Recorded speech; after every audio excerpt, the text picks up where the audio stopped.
ನಮಸ್ಕಾರ ಸ್ನೇಹಿತರೆ. ಇಂದು ನಾವು ತಿಳಿದುಕೊಳ್ಳುವ ವಿಷಯ ತುಂಬ ವಿಶೇಷವಾದದ್ದು.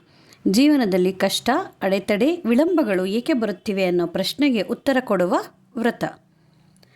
ಅದು ಯಾವುದೆಂದರೆ ಅಂಗಾರಕ ಸಂಕಷ್ಟ ಚತುರ್ಥಿ. ಇದು ಏನು, ಏಕೆ ಮಾಡುತ್ತಾರೆ, ಇದರಿಂದ ಲಾಭಗಳೇನು ಎನ್ನುವುದನ್ನು ಸಂಪೂರ್ಣವಾಗಿ ನೋಡೋಣ. ಅಂಗಾರಕ ಸಂಕಷ್ಟ ಚತುರ್ಥಿ ಎಂದರೇನು? ಅಂಗಾರಕ ಸಂಕಷ್ಟ ಚತುರ್ಥಿ ಎಂಬುದು ಶ್ರೀ ಗಣೇಶನಿಗೆ ಸಮರ್ಪಿತವಾದ ಅತ್ಯಂತ ಪವಿತ್ರ ವ್ರತ. ಪ್ರತಿ ತಿಂಗಳು ಕೃಷ್ಣ ಪಕ್ಷದ ಚತುರ್ಥಿ ದಿನವನ್ನು ಸಂಕಷ್ಟ ಚತುರ್ಥಿ ಎಂದು ಕರೆಯಲಾಗುತ್ತದೆ. ಆದರೆ ಆ ದಿನ ಮಂಗಳವಾರ ಬಂದರೆ ಅದನ್ನು ವಿಶೇಷವಾಗಿ ಅಂಗಾರಕ ಸಂಕಷ್ಟ ಚತುರ್ಥಿ ಎಂದು ಕರೆಯುತ್ತಾರೆ. ಅಂಗಾರಕ ಎಂದರೆ ಮಂಗಳ ಗ್ರಹ, ಸಂಕಷ್ಟ ಎಂದರೆ ಕಷ್ಟಗಳಿಂದ ಮುಕ್ತಿ, ಚತುರ್ಥ ಎಂದರೆ ಚಂದ್ರಮಾಸದ 4ನೆಯ ದಿನ. ಮಂಗಳವಾರ ಬರುವ ಸಂಕಷ್ಟ ಚತುರ್ಥಿ ಬೇರೆ ಎಲ್ಲ ಸಂಕಷ್ಟ ಚತುರ್ಥಿಗಳಿಗಿಂತಲೂ ಹೆಚ್ಚು ಶಕ್ತಿಶಾಲಿ ಎಂದು ಶಾಸ್ತ್ರಗಳಲ್ಲಿ ಹೇಳಲಾಗಿದೆ. ಅಂಗಾರಕ ಸಂಕಷ್ಟ ಚತುರ್ಥಿಯ ಮಹತ್ವ. ಹಿಂದೂ ಧರ್ಮದಲ್ಲಿ ಮಂಗಳವಾರವು ಶಕ್ತಿ, ಧೈರ್ಯ ಮತ್ತು ಕ್ರಿಯಾಶಕ್ತಿಯನ್ನು ಸೂಚಿಸುತ್ತದೆ. ಅದೇ ದಿನ ಗಣೇಶನ ವ್ರತ ಮಾಡಿದರೆ ಮಂಗಳ ಗ್ರಹದ ದೋಷ ಶಮನವಾಗುತ್ತದೆ, ಜೀವನದ ದೊಡ್ಡ ದೊಡ್ಡ ಅಡೆತಡೆಗಳು ನಿವಾರಣೆಯಾಗುತ್ತದೆ. ಶಾಸ್ತ್ರಗಳ ಪ್ರಕಾರ ಒಂದು ಅಂಗಾರಕ ಸಂಕಷ್ಟ ವ್ರತ ಹಲವು ಸಾಮಾನ್ಯ ಸಂಕಷ್ಟ ವ್ರತಗಳ ಫಲಕ್ಕೆ ಸಮ.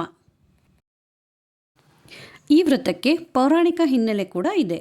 ಪುರಾಣಗಳ ಪ್ರಕಾರ ಮಂಗಳ ಗ್ರಹವು ಗಣೇಶನನ್ನು ಪೂಜಿಸಿ ತನ್ನ ಶಾಪದಿಂದ ಮುಕ್ತಿಯನ್ನು ಪಡೆದನು. ಆದ್ದರಿಂದ ಈ ದಿನ ಗಣೇಶನನ್ನು ಪೂಜಿಸಿದವರಿಗೆ ಮಂಗಳ ಗ್ರಹದ ಕೃಪೆ ಸಹ ಲಭಿಸುತ್ತದೆ ಎಂದು ನಂಬಲಾಗಿದೆ. ಇದಕ್ಕಾಗಿಯೇ ಈ ವ್ರತಕ್ಕೆ ಅಂಗಾರಕ ಎಂಬ ಹೆಸರು ಕೂಡ ಬಂದಿದೆ. ಈ ವ್ರತವನ್ನು ಮಾಡುವ ವಿಧಾನ. ಬೆಳಗ್ಗೆ ಬೇಗ ಎದ್ದು ಸ್ನಾನ ಮಾಡಿ ಗಣೇಶನ ಧ್ಯಾನ ಮಾಡಿ ವ್ರತ ಸಂಕಲ್ಪವನ್ನು ಮಾಡಬೇಕು. ಪೂರ್ಣ ಉಪವಾಸ ಅಥವಾ ಫಲಹಾರ, ದಿನಪೂರ್ತಿ ಗಣೇಶನ ನಾಮಸ್ಮರಣೆ. ಶಕ್ತಿ ಉಳ್ಳವರು ಪೂರ್ಣವಾಗಿ ಉಪವಾಸವನ್ನು ಮಾಡಬಹುದು.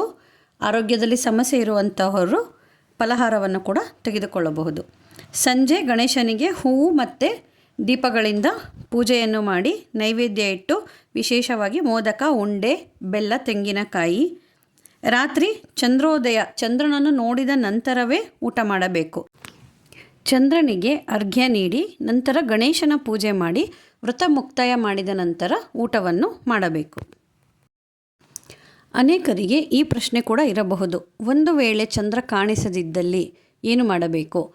ಚಂದ್ರ ಕಾಣಿಸದಿದ್ದಲ್ಲಿ ಒಂದು ತಟ್ಟೆಯಲ್ಲಿ ಅಕ್ಕಿಯಿಂದ ಚಂದ್ರನ ಆಕೃತಿಯನ್ನು ರಚಿಸಿ ಅದಕ್ಕೆ ಪೂಜೆಯನ್ನು ಮಾಡಿ ವ್ರತವನ್ನು ಕೂಡ ಮುಕ್ತಾಯ ಮಾಡಬಹುದು.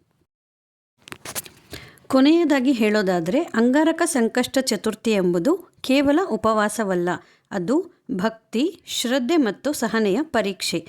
ನಿಜವಾದ ಮನಸ್ಸಿನಿಂದ ಮಾಡಿದ ವ್ರತ ನಿಜವಾದ ಪರಿಹಾರವನ್ನು ಕೊಡುತ್ತದೆ. ಧನ್ಯವಾದಗಳು.